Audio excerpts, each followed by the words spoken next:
โอ้งานเก็บบ่ทันแล้วแน่นี่บ่ศิลป์เพิ่นจัดให้มื้อนี้โอ้คักหลายคักหลายนี่นี่กะโหลห้องน้ำนี่เพิ่นติดโอ้สีมือเพิ่นบ่ธรรมดาเด้อยากคุยจัดได้นี่ตัวนี้บ่ทันแล้วตัวนี้เบื้องนี้เพิ่นยังสีน้ำติดแถวเหลี่ยมแถวหยังนี่ถือว่างามอยู่กะโหลก็ได้เนาะบ่ศิลป์เนาะคักอยู่เบื้องนี้ก็เป็นลายอันนี้ติดห้องน้ำวางว่ามืออื่นคือสิแล้วนี่โอ้ขักหลายใจบ่สินนี่ติดแกตัวนี้เนาะแต่สิซอยนั่นหนึ่งมันขับโอ้เพิ่นเอาเหลี่ยมเสาตัวนี้ทุกคนนี่ถือว่าเพิ่นเฮ็ดไก่สิแล้วเลยงามหลายนี่ถือว่าลูกน้องเพิ่นก็ยาแนวนำไปเลยนี่ถือว่า4มื้อเนาะมื้อที่4มื้อที่5ถือว่าแล้วเบื้องนี้ติดบอลลังถ้วยเบิ่งนี่บอลลังถ้วยโอ้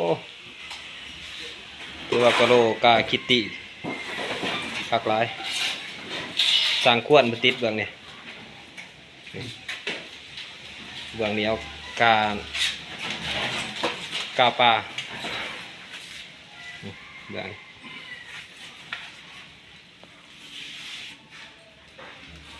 สร้างขวนมาแต่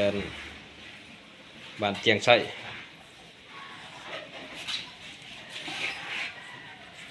มืออื่นสำเร็จเนาะสำเร็จมืออื่นหามือเพิ่นมาติดให้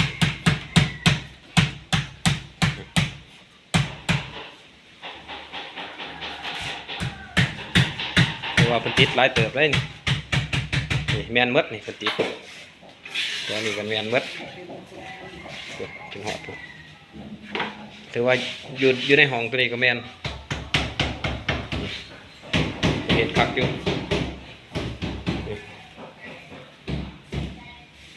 เรียบร้อยห้องนี้ก็ได้สำเร็จแล้วห้องนี้ก็ได้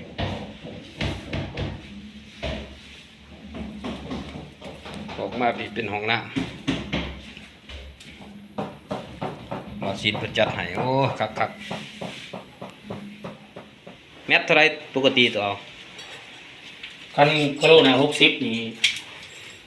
แต่เป็นแก๊สละแสนนะนะ60เลยคันว่านะ40 50นี่อาจจะอะไรเป็นก็เป็นแก๊สคือกันแต่ว่าแก๊สหนึ่งประมาณมันสัก70สินะมีบ่ตัวไปติดกะโหลไปเฮ็ดงานให้เขาถึกเจ้าของเฮือนเขาขี่ซอลักษณะว่าติดบ่งามน้อยนึงกันหักเงินหักหยังก็มีโอ้นี่ซุปเลยเนาะฮะรูปยังไงเนาะเนี่ยเนาะก็บ่รูปเพราะว่ามันเป็นการถูกต้องแหละเพราะว่ากะโหลเขามันดังมันโค้งเลยโอ้กะโหลเพื่อนมันโค้งว่าเฮาปูพานเองว่าในช่วงเฮาคิดเบิ่งถ้าเขาอยู่ไปมันแตกมันยังมันเกิดผลกระทบถือว่ามันสมควรที่เขาจะตัดนะคันคนพวกเขามีน้ำใจยาและบุญยังก็ดีแต่ว่าพวกเขา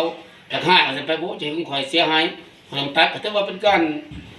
ถึงกองในระบบที่เขาเป็นพิษไปไงซะก็บ่ได้เสียใจอย่างบ่ลดทุนเห็นดีครับตัดได้เนาะตัดระบบโอ้สมมุติว่าปู100แก๊สมันโคงอยู่ประมาณมองแก๊สนึงสินะ2แก๊สอ่ะสิเรียกว่าโครง20แผ่นนะเอ้าปู100แก๊สมันโคงอยู่20แผ่นสินะมันโคงเข้าให้เจาะออกนี่เจาะพ่นออกให้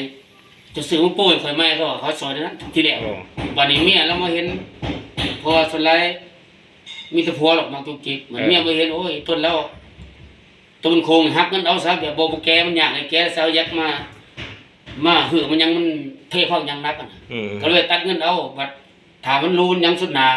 ขอเอาเงินตัวหักมันไปจ้างสร้างมาเฮ็ดมันก็เป็นแบบนั้นเมียเราก็เลยว่าเฮาบ่เฮ็ดที่แรกผัวมันย่อมเลยผัวใส่เอาให้แยกออกเบิดมันโคงนี่แยกออกคือวัดซื้อมันติดกับข่อยตัวติดส่วนไหนแถวใดแถวเขตเมืองบักเซ่เนาะนั่นคนบักเซ่แถวรัก6เกษตรโรงเรียนเกษตรว่ารัก14ตัดหลังคายังก็ได้แล้วปตทนี่แหละมันปตทนี่นะเคยมีงานตลอดอยู่ติก็จะมีโบทีไปได้ห่างๆนะแต่ว่าคันมีมันจะมีเฮิงเติบเป็น เดือนนี่นะ2 เดือนแต่คันบ่มีก็เสียงหางเฮิงเติบแล้วก็มีสิมีเหย้าเติบ ส่วนหลายลูกค้าทางใดก็ติดต่อทางเฟซทางหยังบ่ก็ติดต่อตัวนี้เจ้ามีทั้ง Facebook หรือติดต่อมีแต่จะมีเครือข่ายก่อสร้าง อาศัยชื่อเสียงเนาะ อาศัยในขบเขตเมืองบ่แจ้งหรือว่าตัวเมืองนครปักเสเขาจะบอกติดต่อมาหาว่าสร้างผู้นั้นผู้นี้แบบลักษณะเขามาขายงานให้บ่หรือว่าเขารับมาแล้วเขามาขายให้เขากินเปอร์เซ็นต์บ่ได้ขายนะกินเปอร์เซ็นต์ตัวอย่างคือ เขารับมาแล้วเขาให้เฮารับต่อเจ้าว่าขวัญรับ3ล้านเขาให้เฮา2ล้านเนาะลักษณะนี้เนาะแม่นเขากินเปอร์เซ็นต์นำก็จะเป็นพวกสร้างใหญ่พวกเขากินการเฮ็ดน่ะเรื่องงานพวกโลอยู่รักเจ็ดมจหั่นเขาให้ปูบัดหลังบ่วงแน่คันต้องรู้เฮ็ดไรให้กูเท่าไรซะว่าคันบ่เบิ่งเฮ็ดได้ให้เจ้าละนึงซะว่าฮักเอาเงินฮักเขาเลยล่ะนึงเอาเองนั่นน่ะแต่ว่าคนขึ้นในละหมอนั่นคนนั้นน่ะแต่ว่านี่เพิ่นว่าฮักงานแบบกินเปอร์เซ็นต์บ่ได้ขายงานคันขายงานน่ะจะติราคาแบบเขากินหลายคันขายงานเนาะแต่อย่างเขาฮักมานี่ก็โลนึงคือปูห้องน้ำน้องห้องนึง2.5 ล้านสิน่ะเขามาขายเฮา2 ล้านล้าน5ล้าน7สิน่ะมันมีหลายห้องเขากินหลายแล้วบัดนี้แต่ว่าคันเขาขายงานเขาจะกินหลายคันเขาแบบกินเปอร์เซ็นต์นี่หมายถึงเขาสิบ่ได้วงงานเด้ปูก็รู้นี่ให้ขอล้านนึงก็เมื่ออยู่เพิ่นเขาเลยบ่เบิ่งงานคันขายงานแสดงว่าผู้ขายก็ยังมีส่วนเกี่ยวข้องมาเบิ่งอยู่แล้วล่ะมาติดตามเนาะแม่เพราะว่าเจ้าละครับฝากหยังจากเส้นสัญญาหรือว่าบอกกับเจ้าของเฮือนนี่เจ้าขายพระกษาแต่เจ้ายังมีส่วนเกี่ยวข้องมาเบิ่งมาหยังเพียงแต่ให้เฮามาเป็นตัวแทนต่างเพิ่นซื่อๆเนาะฉะนั้นล่ะทำลายเรื่องนี้เขาสิบ่ขายงานเขาจะเอาเปอร์เซ็นต์ดีกว่ามันย่อมกับเขาเด้นั่นนะโอเคเอาบ่รบกวนแล้วบัดนี้ใกล้ๆสิแล้วเนาะเป็นหูกสาวหางสาวปุกโลกถึงออกมาอยู่ในเกณฑ์ดีเนาะเป็นเรียนเป็นหยังก็ได้ทราบอยู่แล้วล่ะคักๆแล้วบัดนี้บ่าวศิลป์เพิ่นพาทีมงานเพิ่น3สหายมาติดกระโดชิงหลังถ้วยนี้ใกล้สิแล้วเลยตอนนี้อยู่ในขั้นตอนยาแนวนี่ยาแนวเพิ่นก็ลงมือเองเลยนี่นายสร้างเพิ่นนี่โอ้คนน่าหับเมาก็สร้างเขตบ้านเกียงไส้นี่เขาฮู้จักหมดแล้วเพิ่นนี่โอ้ใส่กระโจกเลยบ่นี่โอ้สิล้างให้ดอกครับพอดีเลยมีแต่ว่าจังได๋เมียนะว่าจังได๋ซะตัวหลักๆนี่ประกาศติลง YouTube นี่จังเลยอยากสร้างครอบครัวเงาไม่หนอส่วนถือว่าตอนนี้ต้องการสร้างครอบครัวกับสาวโสดอายุเพียง50ลงมาโอ้50 ปีก็ได้45 30แม่ห้างแม่ไม้สิลูก 2-3 คนก็บ่เป็นหยังนะมันหาสิว่ากติกาการนิสัยส่วนตัวของศิลปะนั้นนี่เราเบี้ยบ่กินยาบ่สูบเราเบี้ยยาสูบบ่ใกล้นะเป็นคนเชื่อคริสเตียนเข้าโบสถ์ทุกๆวันอาทิตย์อาชีพแม่นรับเหมาก่อสร้างทั่วไปแล้วคือเห็นนำมาครับรับเหมาปุกโลให้เสี่ยวมันแล้วก็เป็นอารมณ์แบบเป็นคนอารมณ์ดีมาตลกเฮฮาว่ากันไปเนาะความรอความยังก็ถือว่าสำเพ็ญนี่แหละน้ำหนัก53 โลรวมสูงเมตร1.56 เมตรถือว่าต้นโตค่อนข้างน้อยนะสิว่าจอยก็บ่ถือว่าสุสีกับน้ำหนักอยู่หรอกพยานประจำโตมีอยู่บ่พยานประจำโตก็มีก็บ่รุนแรงแบบเป็นกระเพาะอันนี้มากันไปเล็กน้อยบ่สู้เจ็บไข้เนาะบ่ยังออกทำยังมีร่างกายแข็งแรงทำงานได้ทุกอย่างงานหนักเอาบ่สู้เฮ็ดเวียกกลางวันกลางคืนได้ทุกอย่างกลางคืนก็ได้ติได้สนองทั้งเพศสัมพันธ์ได้อยู่บ่ต่ำกว่าคนนึง3 เทื่อโอ้ขันต่ำขันสูงนี่อาจจะ4คันสิเบิ่นลีร้อนขอไปทันโซเลอร์เว้าเรื่องทั้งเพศสัมพันธ์ยังได้ยังปกติยังหาวหันเนาะสามารถเอาลูกได้อย่างว่าโอ้ยบัดนี้อายุนี่40ประวัติเป็นไงเคยเป็นโสดเป็นห่างเป็นหมายบ่ประวัติก็คือนี่แหละพ่อห่างนี่แหละเป็นพ่อห่างมีลูกจักคนลูก3 คนโอ้เพราะห่างจักเทื่อห่างเทื่อเดียวเมียคนแรกเลยนะเอากันโยนกันได้13 ปีก็เลยเมียบ่ขอจักกันเลยปากันตอนนี้ขอฝากลูก3 คนเนาะตอนนี้ขอฝากตัวฝากใจ อยู่ในอ้อมกอดสาวโสดทุกคนจงพิจารณากับผู้ชายคนนี้นะที่เราไปประวัตินั่นแหละคือว่าเนาะประวั บ้า ติ นใครได้ล่ะสมมุติว่ามีคนสนใจอยากสร้างครอบครัวนำนี่กีดข้องประเพณีสิแต่งสิแปลงเขาบ่หรือว่าแนวใด อ๋อถ้ามีคนสนใจก็เซตทักเข้ามาทั้งหาเบาเผยก่อนขันเบางต้นแหละต้นเรื่องสินสอดกระดองตัวนี้ฮะสิบ่บอกมันเป็นการส่วนตัวเขาต้องบอกระหว่างสองคนตัวนี้ฮะสิบ่บอกเนาะมีแต่ว่าอยากผู้ใดสาวใดสนใจมันเซตเขาทักเข้าหาเบาเผยแล้วเบาเผยจะบอกซิลิคอนต่อ เนาะเอาจะอย่างที่หนึ่งโน่นนี่ใส่ส่วนตัวเราเบี้ยวบ่กินบ่มักไซส์ปาร์ตี้ว่าอย่างนี้ซะแต่ว่าคันเอากันไปแล้วถ้าว่าเมียมากินเหล้ากินเบียร์ก็เอาได้แต่ว่าบอกสุดเนี่ยบอกนิสัยส่วนตัวนะคือว่าเจ้าขอยนิสัยขอยมากินเหล้ากินเบียร์อะไรหมู่คู่หลายก็บ่หยังเอาได้เพียงแต่ว่าฮักจริงใจบ่ให้นอกใจกันนะบ่ให้นอกใจกันแรกๆแต่สิกินเบียร์กินเหล้าหยังก็เอาได้เพียงแต่ว่าบ่ให้นอกใจกันก็เท่านั้นเองเนาะแล้วจักพักเขาบ่ทุกๆวันอาทิตย์อะไรครับ เก็บไห้เฮ็ดหน้าเป็นบ่ ได้เบิดขัดให้ไทยหน้าขับรถถอรถไทยไรครับแม่นรับเหมาก่อสร้างทั่วไปมันจะมีบาทหลายน้อยตัวนี้สิบอกข้อมูลจำนวนบ่หลายเนาะบางครั้งก็ เดือน 10 หา เท่า ล้าน ล้านเนาะ6 ล้านงานจอบงานอิหยังว่ากันไปก็ถือว่าอยู่ในเกณฑ์สามารถเลี้ยงเมียได้นะคาดว่าคิดว่าบอกอยู่เลยว่าถ้าไผตัดสินใจเข้ามาคบกับซิลิคอนก็สามารถดูแลเลี้ยงเมียพอเป็นไปได้พอเลี้ยงได้อยู่คิดว่านะ พอสู่เนาะ พอสู่เพราะว่าเฮามีฝีมือทางด้าน เนาะ เบียบก่อสร้างในห้องออกลำเมาไหลว่าจะเป็นเฮ็ดโครงของลงค่าจอดเล็กอีหยังก็ได้นะsoก็ถือว่าถ้าไผอยากถ้าไปสนใจก็บ่ต้องตกใจว่าอย่าเลี้ยงบ่กุ้มนะจะเลี้ยงเมียกุ้มขอสัญญาปฏิญาณตนว่าจะเลี้ยงเมียกุ้มเล่นล้นทุกสิ่งอย่าง ผ่านมา ปฏิญาณ เคยตีเมียอยู่บ่ผ่านมา แต่ผ่านมาบ่เคยตีเมียมีแต่เคยหายกันเล็กๆน้อยๆเนาะนั่นนะก็บ่ทั้งรุนแรงแต่ว่าคันถามเอาคันเล็กน้อยเป็นหยังเมียจังปาสาเหตุเมียปานี่เนาะลักๆนี่น่าจะเป็นเมียนี่พอเมียซิลิคอนแล้วงามกว่านะเมียซิลิคอนเป็นงามนะแล้วงามกว่าอายุก็น้อยมีแต่29ปีน่ะมันแล้วเล่น Facebook นั่นแล้วก็เล่นเซตนั้นเซตนี้นั่นนี่เซตขอบัตรเติมเงินผู้บ่าวสินะเขาถามเราก็ว่าก็เซตตัวบัตรเติมเงินเอาว่าสินะแล้วก็ ก็เลยผิดกันเนาะ แล้วก็หยอกไปนักนอกใจบัดนี้เห็นผู้เบารอก็ผัวว่าผัวก็เริ่มบ่รอว่าสู้ว่าสิก็ว่ากันไปก็สิทำนองนั้นแล้วก็มาบอกกับเรื่องระบบเงินเฮ็ดสวนมันเฮ็ดมันนะเงินมันบ่เห็นเป็นจำนวนถ้ามันเป็นนั่นได้เงินเท่าไรเงิน28-29 ล้านนี่แหละบัดนี้เงินบ่เห็นเป็นจำนวน